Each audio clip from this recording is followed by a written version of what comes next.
এই কুকুরটা ক্ষুধার্ত, আমরা ওকে খাবার দিচ্ছি তাই না, কারণ ও কথা বলতে পারে না, ও নিজের কষ্ট কাউকে বুঝাতে পারে না।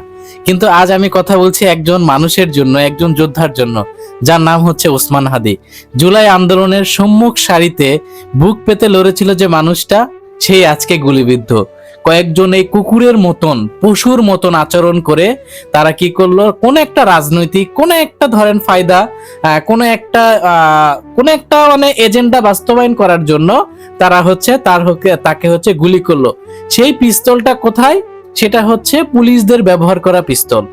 ধরে নিলাম 5 আগস্টে সেই পিস্তলটা ছিনতাই করা হয়েছে, বাট আমাদের প্রশাসনের কাছে একটা প্রশ্ন থেকেই যায় না, যে এই গুলিটা বা এই পিস্তলটা কিভাবে আসলে একটা মানুষ ঢাকার প্রকাশ্যে তারা হচ্ছে নিয়ে বহন করে বেড়াচ্ছে, টার্গেট কিলিং করছে। যতটুকু বুঝতে পারলাম যে তারা হচ্ছে কয়েকদিন থেকেই আসলে ওসমান হাদির পিছনে তার বিভিন্ন জনসমাবেশ বা যে কোনো সে জনসংযোগ করছে, সেখানে সে ঘুরে বেড়াচ্ছিল।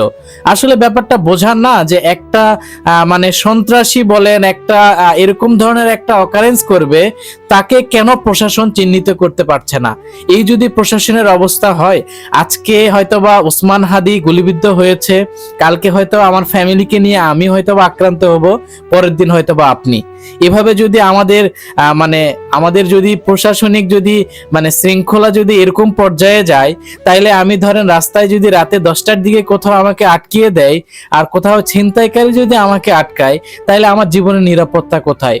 প্রশ্নটা থেকেই যায় না, যে আমরা বাংলাদেশে বসবাস করছি, আর আমাদের নিরাপত্তা নিয়েই যদি আমরা শঙ্কা প্রকাশ করি, যেখানে ওসমান হাদির মতন একটা জুলাই যোদ্ধা, যে আমাদের একটা সামনের সারির আসলে কণ্ঠ বা ভয়েস, সেটাকে আসলে দমানোর জন্য জাস্ট হচ্ছে 2টা মানুষ, একটা পিস্তল আর 5টা বা 4টা গুলি যথেষ্ট।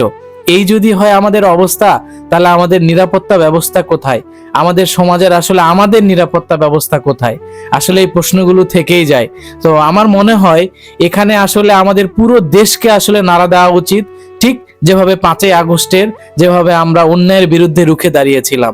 কারণ আজকে ওসমান হাদি, কালকে আপনার, না হলে পরের দিন আমার। এই তো জাস্ট 1 দিন বা 5 দিনের 10 দিনের অপেক্ষা। তো আসলে এটা মোটেও কাম্য না। আমাদের প্রশাসনের দৃষ্টি দেওয়া উচিত, সরকারের দৃষ্টি দেওয়া উচিত এই ধরনের ঘটনা যাতে আর ভবিষ্যতে না ঘটে। আসসালামু আলাইকুম।